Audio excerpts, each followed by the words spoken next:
Ano yan?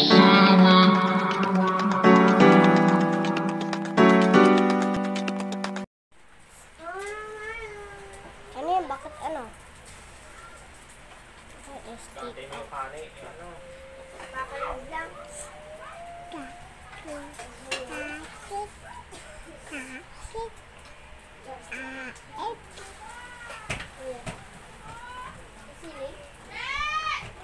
I want to eat. Eat. Eat. Eat. Eat. Eat. Eat. Eat. Eat. Ba't tataan na?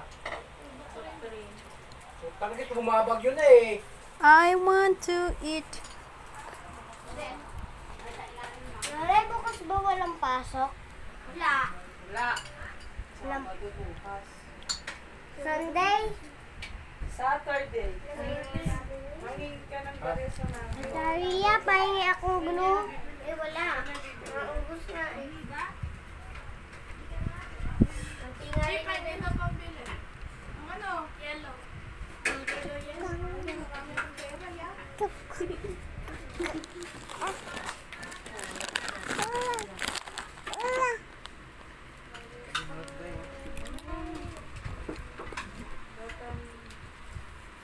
Kumain na rin siya yung ketchup. Ano lang? Serious ba? Wala na? Ha? Oo. Ha? Ketchup. Ayun. Eh, may sabaw na naman. Yes! Diba, sa platito maliit. Kumain ka na rito.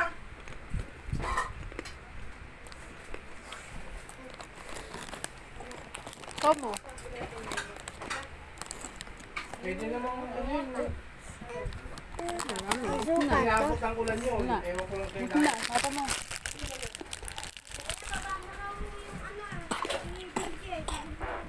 Huwag ka na magkanton. Ito may ulam.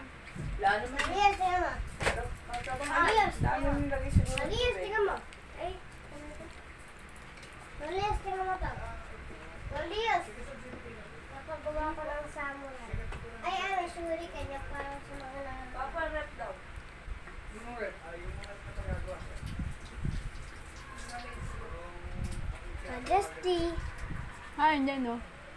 Eh, ito yung... Magagawa o ibibenta. Check up lang po kung ano nangyari. Ito po. Iniwa. Ay, dito lang ang ganito. Hindi po.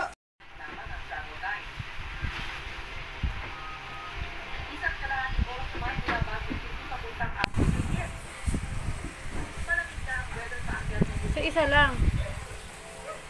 Ito.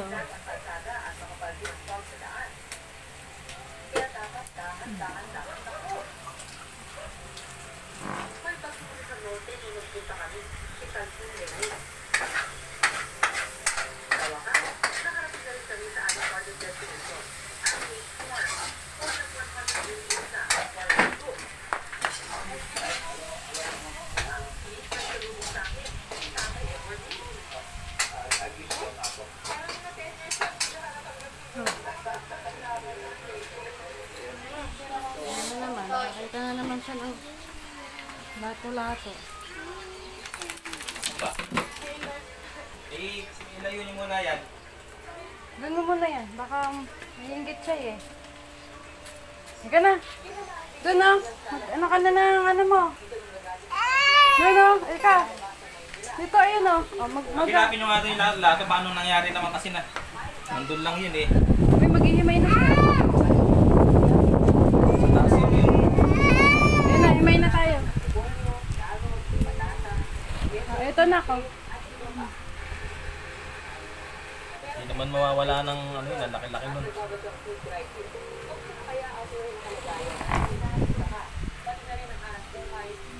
Hindi nyo nakita eh.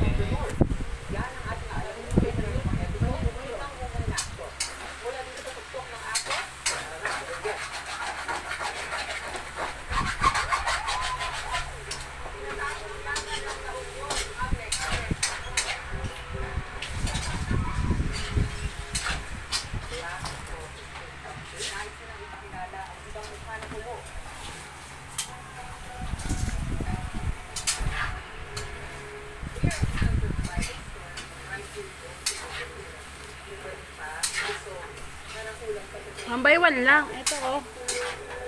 Yan. Yan, very good.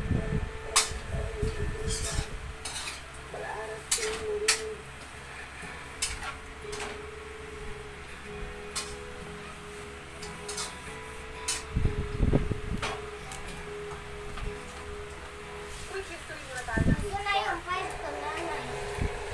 Ang kanilang ninuno ay isang American engineer, si Franklin Guy Gates.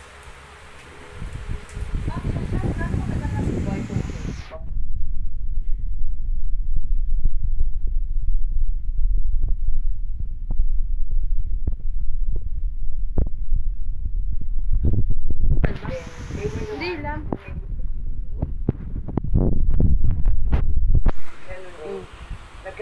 Dali na, punta ka na doon. Tignan mo pa ko anong ginagawa ko. Binibidyo ko lang yung ginagawa mo. Kasi, paglaki mo, mapapanood mo yan. Kung ano yung milestone mo, yung baby ka. Sige na, maupo ka doon. Mapapanood mo to. Nagsimula sa 24 hectares ang Gates Farm noong early 1900s. Sa Gates Farm din nagsimula ang high Dito, value lagay mo crops. dyan. Importo ng mga bibili na in-order pa ni Franklin Guy Gates mula sa Amerika para itanim sa atong Benguet. So he started the vegetable industry. Yes. Oo. He was really the first one. Ano bang English ng malunggay? Oh, and then, ito na ang aming great-grandmother. She was only 18 years old. Igulota yan.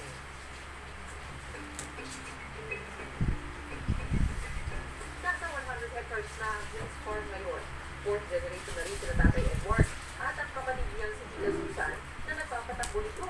Pinapuntahan na rin ito. ng mga Grabe, no? turista. Araw-araw silang naka-sweaters.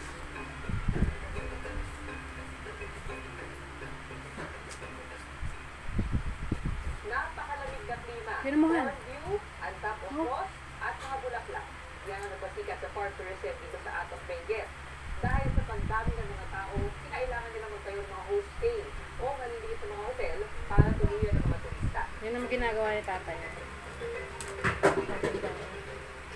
Good news sa mga bumibisita sa Atong Benguet.